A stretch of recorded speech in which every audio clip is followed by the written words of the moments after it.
Rockstar MBA, 77 untapped lessons on life, business, marketing, entrepreneurship, and leadership from rock stars. Rockstar MBA.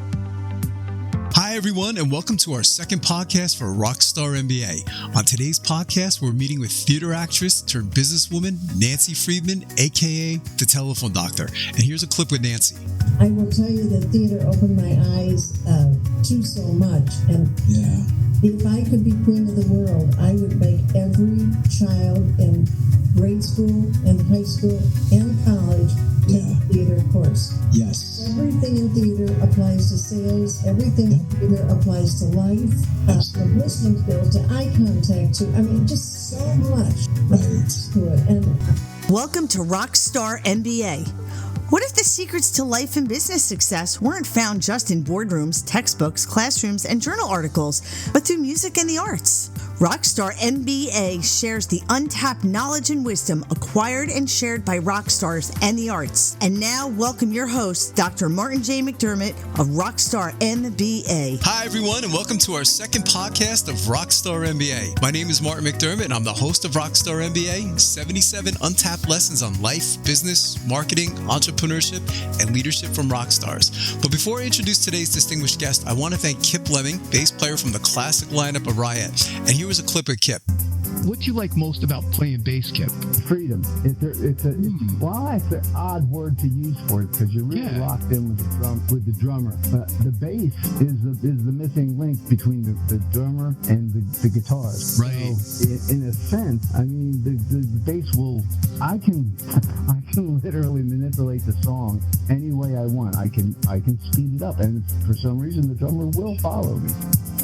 So several years ago, I started a journey of writing a book called Rockstar MBA, and the book should be released around November, December of 2025. And the theme of Rockstar MBA is that we can learn lessons on life, business, marketing, entrepreneurship, and leadership from rock stars and artists. So the book challenges you to see the world differently, where art and business are not opposites, but they're complementary ways of understanding creativity, value, and also human connection. So on today's podcast, we're meeting with theater actress turned businesswoman Nancy Friedman, aka the Telephone Doctor. And let's go right into our interview with Nancy Friedman, the Telephone Doctor. First question I have for you, Nancy, and it's funny because I know you such a long time, but there is something I don't know about you, is how did you get involved in theater?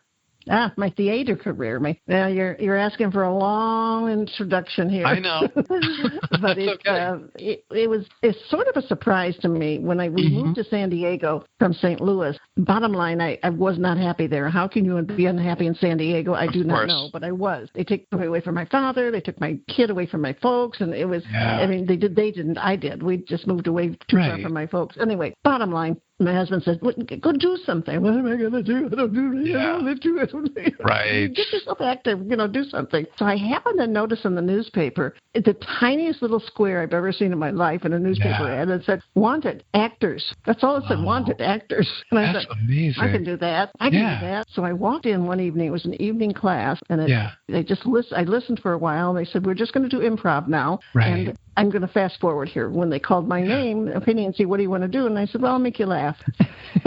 You could do that. By gosh, I did. And I don't have to tell anybody who's been on stage. When somebody laughs and you get a laugh, you are hooked. Yes. You are hooked. So I was able to make the audience laugh, and it mushroomed from there. I was in San Diego, and then the Old Globe Theater was there. My husband says, "Why don't you try up there?" Oh, I'll never make it. Well, I did make it, and I won an Old Globe Atlas Award. And it was just a prime of my life, and I loved every minute of it. And if you asked me to go back yesterday, I'd be there. So wow. How long did you do it for, Nancy, before you started your own company? Telephone Doctor, isn't that terrible? I can't think of the year. That's okay. Yeah, I know things are hard for to go back, but it sounds like you did it for a while. Yeah. The theater I've done all my life, I always managed to put theater into my life, not ahead of it or behind it. Dick was so supportive, as you can imagine. Right. The whole family was, and my folks couldn't believe I was up on stage. And when it started really mushrooming was when here in St. Louis they used to bring in not the B actors, but people who had a career already. So let's say like Gay Gig Young, Virginia Mayo, and names that most people wouldn't know now. Right. You and I would, but yeah, exactly. So they would bring it, and I got to appear with Gig Young and Virginia Mayo and all those at the time. They were good actors. Right. And that was a fun time in my life, and they became good friends to ours. So wow. It was just if I had planned it, I couldn't have done it. That's interesting that you said that. And I'm curious. Well, did you have like any? I mean, because you've played a lot of parts over the years, Nancy. But I mean, was there one particular role that you played in theater that you really connected with? Well, there's a show called Nobody Loves an Albatross. Mm-hmm. And if you're familiar with it or not, and I had the lead role then, and that's always been sort of like my best one. Because your favorite. I love that, but I love them all. I love theater, and I really wish it were a required class for high school kids. I really do, even junior grade. Yeah, no, and that's what prompted me. Because I've been writing a book. Last time I talked to you, I was on your podcast. And I mentioned to you that I started writing a book. Yeah.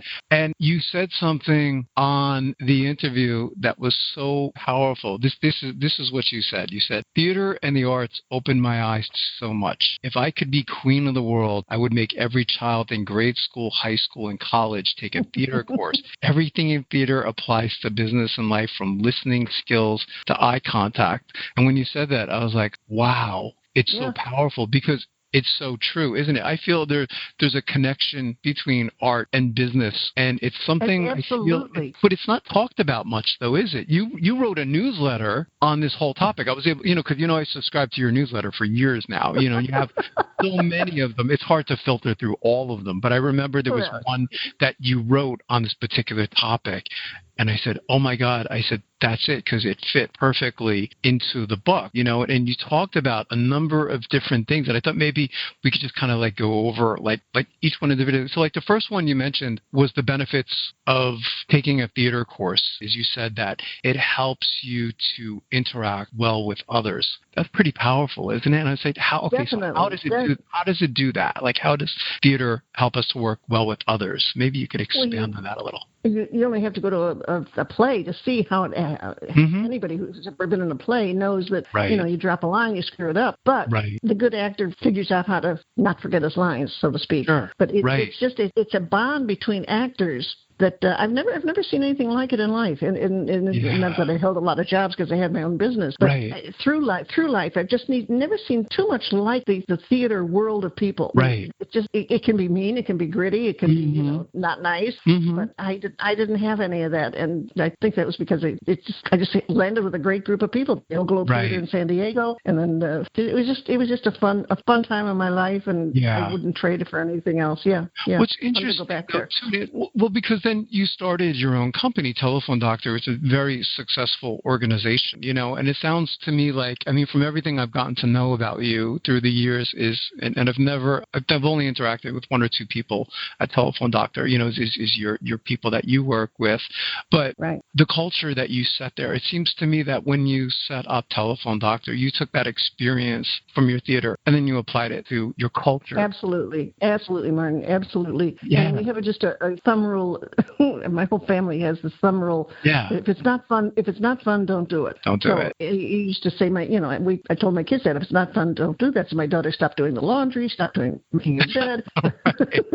But the bottom line, they love what they do, and they're running the business now, and they make it fun, and it still is fun for them. They get up, they go to work, they love it. It's not like I got to go to work. So we were very blessed in that area, very blessed. What's interesting for you too is because you have this tremendous confidence. You've been on. I always wonder, like, if I ever got invited on something like Oprah or a lot of these big shows or interviews that you've been on. You're always so confident. The Oprah. You would be confident too. I think so. Hopefully, God would give me that confidence, right? But if they're going to talk about something, Martin, you would be confident. No, they want to ask you how to bake a cake. Maybe you wouldn't be so confident. That's true. They're going to talk about what you know best, because they want you to look good. They want them to look good themselves. That's true. So That's true. Yeah, but I always was confident of what I knew, but I never went out of the ballpark, so to speak. That box, right? Is you spoke about what you knew, and you spoke about what you were passionate about too, didn't you? Exactly. Yeah, exactly. And if they got on a topic that I wasn't familiar with, I would say, hey, let's find somebody who knows more about that than me. Right. I think what happens when people go into saying I'm good at everything, you lose some of the credibility. You do. Yeah. Yes, I would agree with that. I would agree with that. Absolutely. Another one you mentioned too, Nancy, and this one kind of it does make sense, is particularly in theater, but of course also in business, is punctuality is critical, isn't it? Oh, hello. Yes. Yeah. We couldn't deal with people who were late or wanted to leave early. I mean, that's just, you are theater when you're working. Yeah. Particularly in any theater. job, it's just a theater. But right, because there's a job, showtime any schedule. office job. Right. Exactly. Right. There's a showtime schedule, and you got to adhere to it. That's the name of the game. I didn't have a lot of sympathy for excuse makers. Yeah, no, it's and with theater though, I mean, is the pressure, because it's a live performance where I guess I don't know if you've done film over the years, Nancy, but I guess with film it's always the chance that you get the second chance or the third take or fourth take until you get it right. But with theater, you have to get it right, don't you? And you were talking about the significance right on the first try. Yeah, right on the first try. Or if you're, and I was, have the ability to bounce back fast. Yes, to improvise. I think you mentioned that in the article too, right? As you said, to improvise when you forget your lines. And how did you learn to do that, Nancy? Like, does that just come through experience? Because that's something that can also be applied to business. If you're making a sales pitch or something like that, sometimes you'll forget your lines, and you have to kind of improvise. So how did you learn to do that? Is it through experience? I will say that, no, I think that came naturally to me. It did. I was brought up by a sales father. My father was in sales. My brother was in sales. And I didn't have time to make excuses. I was never allowed to. Right. So I just didn't think that way. And Dick is in sales too, isn't he? I think, or he studies sales. Yes. Yeah. Oh my God, he's one of the best. Yeah. I imagine he is. Yes, I'm a little partial. That's fantastic. So here's another interesting one, and I think it's so important. How to have a phony smile even when you don't want to smile. That's so true, isn't it? And that's, I know you convey that to your people at Telephone Doctor. Yeah, phony smile is better than a real frown. Yeah, is the correct saying, and it is, because nobody, it's like when somebody says, hey, how are you today? Mm-hmm. Oh, my back hurts. I got a toe ache. Who cares? I mean, let's face it, unless it's your mother, your father, right? Or your kids. So everything's fine. Everything's fine. I mean, nobody wants to hear your complaints. And right. I don't know if I'm right or wrong, but that's how we brought our kids up. And so we're not complainers. We're just not complainers. No, I agree with you. I mean, there's something powerful about a smile, and even you and I, as we're talking, it's going through the phone, but you can hear a smile on the phone, can't you? Absolutely, you can hear the smile in the voice, the whole throat matter. I don't know what happens to it. Something does. Right. When you keep a smile on your face. And I learned that, a long time ago when I was in theater, and then I started doing videos, and I just put a smile on my face when I talked, and I read the lines with a smile. And everybody said, oh, you're so happy. Yes, I'm happy. Right. Because it's like a magnet. People are drawn to you. I think I've used that expression with you in the past, was I'm drawn to you. You know what I mean? Because I think it's your positivity. I don't know if I told you this one, Nancy. So when I worked in Manhattan, I was selling online advertising. They used to tell us to put a mirror at our desk, to remind you that you're smiling. And I will say this, it did work, I mean, it absolutely worked, and people don't. We gave every new employee a mirror. Yeah, absolutely. Yeah, it is. It's so powerful. Here's an interesting one. So to recognize your problems, you were just mentioning this one, is just that. It's your problems, and I think that's going back to the whole positivity thing, and people don't want to hear negativity. Right? I mean, because the world, Nancy, is negative enough as it is, right? I mean, if you just turn on the news. Yes. It's like, yes. Who wants to hear any more than that, right? Honest to gosh, they don't. And those negative Noras and negative Normans, I just steer clear of them. Honestly, nice to meet you, the minute, and you can tell, can't you? Don't you believe so, Marty? You're not Marty, you're Martin. That's okay. I go by both. I go by both. Okay, well, I've never called you Marty. That sounded so weird. That's okay. That's all right. I lost my train of thought. So anyway, Yeah. I'll get back to it. Because it's so true, though, right? It is. It's so true. It's as we say, the world is negative enough as it is, and nobody really wants to hear your problems, and we're drawn to enthusiasm attracts enthusiasm, is like attracts like, I guess is that expression, I don't know where that comes from. If it's like Anthony Robbins or something like that, but I've heard that before. It's like attracts like, so negative attracts negative, and I was working, I was doing direct marketing before I started working in Manhattan, Nancy, and I was doing really well with this. It was a little small company in New Jersey, and then I had to change desks, and they put me next to this other gentleman, and he was the most negative person. And I found it was interesting. My sales started going down because he was always complaining. Yeah, and I didn't even realize what it was, but I started becoming negative. But I think that's what I was talking about earlier, is because you set up that environment at Telephone Doctor where it has to be positive and enthusiastic, because that negativity could also rub off on you as well, couldn't it? And you bring up a good point there, because the interviews today are not like they were 25 years ago. No, they're not. I was hell-bent to find the right people. And today I think they sadly just, you get 2 legs and an arm, and okay, you can work and you can type. Good. But I was a little more just on top of people, I guess, Mm-hmm. No, I think that's great. And, it's funny you were just saying that, because I have to piggyback on what you just said, is when in that newsletter I was referring to earlier, Nancy, you said employers should ask, what type of theater experience have you ever had? I said, that's the most original question, isn't it? Because I don't know if anyone's ever actually asked anyone that on an interview. Well, I've never heard of it, but I imagine somebody has. I don't think I'm the only person in the world who did that. Sure. But I would, if you get an inkling of somebody who said, well, I was in a circus once, that helps, Right. or, Yes, right. I did acting in 3rd grade, that helps. But if you haven't had any, how do you know how to, and it's not to be phony. That's not the word that we're looking for here. But the theater does help, and anybody in theater who has a working office job will identify exactly with what I'm saying. Right, absolutely.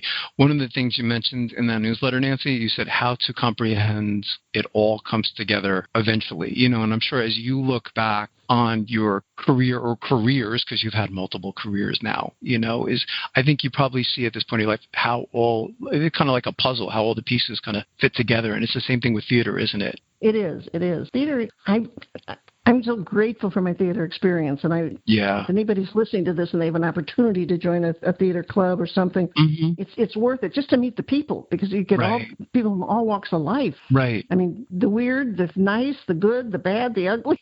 Yeah. but it all comes together. It does. It all comes together. And you find out. Go ahead. No, I was going to say, Nancy. I was going to say, I find people that are in theater or the arts like interesting people, because I mentioned to you in the past, as I always said to you, I've never acted in a theater or play at all, ever. As I always said, I have no talent when it comes to anything like that. But for some reason, I've always been drawn to those people. You and I have spoke about Inside the Actors Studio. Right. I love Inside the Actors Studio because, there's a lot of reasons I love this show. One is I love the way James Lipton used to interview his guests because he was so passionate. But then I got to get to know like the artists, the actors, and to find out that, I mean, I was just drawn to them. Like, they're just such interesting people, aren't they? And you've met a lot of interesting people in theater, haven't you? Yes, they're all interesting. But I've met, interesting people just in the neighborhood, too. Sure, that's true, too. If you talk to people and you ask a lot of questions about them, you find out how talented they are. And, not a lot of people are shouting from the rooftops, hey, I'm an artist, or hey, I'm a singer, or hey, I'm this or that. They keep it, sort of under their arms or whatever. Yeah, that's true. People are just interesting in general, aren't they, Nancy? That you can make a case for that for anyone. If you find, you could always find someone that is an interesting person. This was what John Travolta was on Inside the Actors Studio, and he was talking about. He said he got into a cab it was New York City. And he I don't know, he was kind of feeling like nothing, you know what I mean? And he said, I'm going to talk to the cab driver, and he didn't have any interest in talking to him. But he says, so how's your day going today? And he said, by the end of the cab drive, he said he and the cab driver became almost like best friends. They had the best conversation ever. And it was all because John Travolta just said to him, how's your day going today? And just something like that, something as little as that, to find out that That's a good open-ended question. question, though, isn't it? It is, and it turned out to be he's like one of the most amazing conversations he ever had in his life. But he said if he didn't ask that question, because thinking this guy is a boring person, he drives a cab, what does he have to say? This guy had a whole story that he told John Travolta, and I said, oh my God, it is, and those are the lessons that I've learned, from actors, over the years. Here's another one is you mentioned to realize that the show must go on point of view. I think I know where you're going with that. So, I mean, there could be like days where maybe you're not feeling it or maybe you're feeling sick. You've probably gone on stage where you've been sick, haven't you? Well, I went on with a bee sting once, so that counts. Yeah. Did you really? Right before I got to the theater, dumb bee took a bite out of me. Oh my God! And I think the sting was even on me when I went on to the play. Right. But the audience doesn't care. They don't care if you're sick. They care once they know that you've been sick and you've gone. Go on with the show. But I still get a thrill when I hear get on with the show. I can't think of the song right now.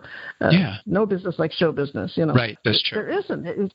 The entire world of show business people. Some are terribly conceited. Some are terribly off their rocker. But they have one thing in common, and that's the show will go on, and they will make a good show for you. Right. And I believe here's an interesting one. Yeah, I was going to say, Nancy, you mentioned in the newsletter how to read a script without sounding like you're reading a script. That is so important, isn't it? But how did you do that? Again, I think that comes naturally. Okay. Because I had no lessons on it, but I remember reading my first script, and get the big table, and we said, okay, everybody, you be Susie, and you be Mary, and you be this or that. And you just read it, and you can hear when somebody reads. You take a newspaper article and have somebody read it to you. Right. It doesn't have to be a script. Right. If you ever want to interview somebody, just say, here, read me the newspaper. Right. So you read it with enthusiasm, well, Bob Smith got murdered today. Right. Leaves his wife and, stumble bums. Right. It was part of my life, and it was just how I grew up, and I didn't force it on anybody else, but I enjoyed doing it. Thanks for bringing all these memories up. That's great. Because it's so true. And the reason I asked you is that, and this is something that I hope you do one day. I would love for you, because you have, I think you're up to, like 8 books at this point. Is it like around that area, 7 or 8? I think I wrote 10. Okay. So I'm off by a couple, but I would have loved, and I hope you still do it, is for you to do an Audible book, because I think if somebody else read your book, I don't think the message would be interesting, be as powerful. You know what I mean? I could create any one of those into an audible book. I just never really thought of it. Well, I shouldn't say that because I mentioned it. You should put those in audio. Nobody's going to listen to me. No, I disagree though. I disagree because you know how to do it, and it's your words. I was, with Audible books, Nancy. I don't know if you've listened to any of them, but I like to listen to Audible books where the actual author is reading the book. Like, I'm trying to think of an example, like Colin Powell. I listened to his book and I also read it. But listening to him, because he's got a great voice. Yes, he does. I said, wow. I couldn't stop listening to that audio book. But it didn't sound like he was like reading the book to me. You know what I mean? It sounded like he was. I felt like he was like talking to me. Correct. Interesting. And that's so important, isn't it? I think so too. And that's something. Absolutely. I want to do this for the book. Is I want to turn it into an Audible book, and so it's something again I have no experience with, but I have. I've been doing the podcast for years, so maybe it kind of helps me a little. But I've been practicing. You have the voice for it. You could do an Audible book. Very good. Thank you. Well, there's all this AI technology today that can actually do it for you. And I've played around with it. And I said, oh my God, this is boring. Having someone else read your book. They can't do it with the passion. Not with the passion and the understanding that the author has done it. Exactly. So I just only have, let's see, like one more, because I know we're kind of coming up on the end, Nancy. So let's see, how to deliver your lines sounding fresh, no matter how many times you've said them. So a lot of times you've done plays, you have a play on Monday, a Tuesday, Wednesday, but for you, you have to act like it's the first time you're kind of doing it, right? Because any actor, and the audience will see that. Fresh. Yeah. Every actor knows that every night is a new night. Every night's opening night. Right. And That's so powerful. And then, so here's the end of the newsletter. It says, Nancy concludes that the theater mind considers the audience before itself. This notion also applies to business. And I just thought that was a great newsletter, that you should consider sending that one out again, Nancy, because I think I don't know if it was my favorite newsletter that you've done, because you've done so many of them, but that was one of them that I kept over the years. I read your newsletters, by the way. You might, if you would, send that to me, because I don't know that I have them. We moved twice since I written. Oh, okay. I don't know where anything is. I have it in my archives. Yeah, I don't know. I think I have the printout version of it. I think I copied it, and I think I PDF'd it or something like that, because I had the whole. If you could send it to me, that would be great. That would be great. Yeah, I have it somewhere in my archives. Yeah, and again, you've done so many newsletters over the years. I can't even keep track of how many you've done over the years. It was a passion. Yeah. It was done with love, and it was done with a passion. It wasn't done necessarily perfect, but that's okay. And that's okay. I think that's what made it authentic. Yeah, exactly. And I think the audience, whether they're reading it or seeing you live, when you make a little boo-boo, you're real. Yes, exactly. You're real, and everything is like, oh, okay, she makes mistakes too, or he makes mistakes too. I agree. It's not a terrible thing to make a mistake. I agree. Here's my last question to ask you. So what's next for you? I mean, are you still thinking like writing books today, Nancy? Like, do you have another book in you? I mean, what's like in the future? I know you're kind of like, probably thinking in that retirement mode at some point, but I'm in the mode, but I'm not done. You're not done. You still have another. Sitting here looking at my bookshelf. I've done myself proud with written a few books. And I'm just thinking, what else could I talk about? All I know is customer service. But I suppose there's more to say from that. I will think about that. Yeah, I think that's.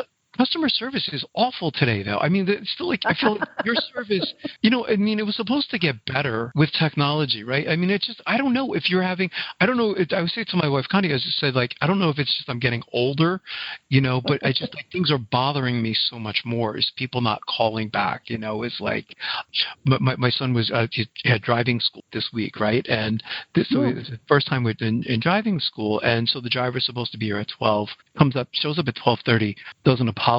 Nothing. Oh my God. Nothing. I'm just like, you're a half hour late. You know what I mean? What happened? Nothing. I mean, he just acted like it was no big deal, but we're waiting outside for like 30 minutes. And I'm like, it just bothers me. And I just feel like customer service is getting worse. It should have bothered him too. Yeah, it should have. That's just a shame. I just think it's an area that businesses are still very weak, with the technology thing, because they're overusing technology.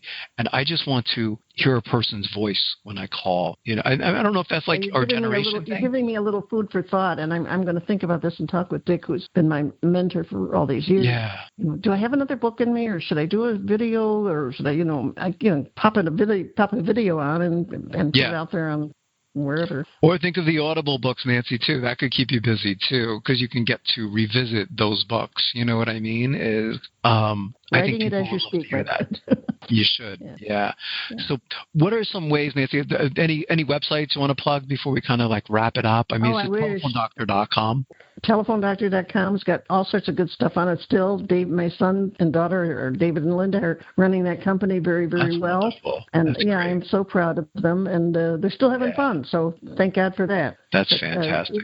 I'm so blessed with having made friends like you. Yeah. Maybe we've never met, we've never shook hands, but honest to God, it doesn't have to always be that way. No, it doesn't, right? Because I consider you a friend, and I feel like we know each other, so long now. It's really been wonderful. I've cherished our over the years, so I think it's wonderful.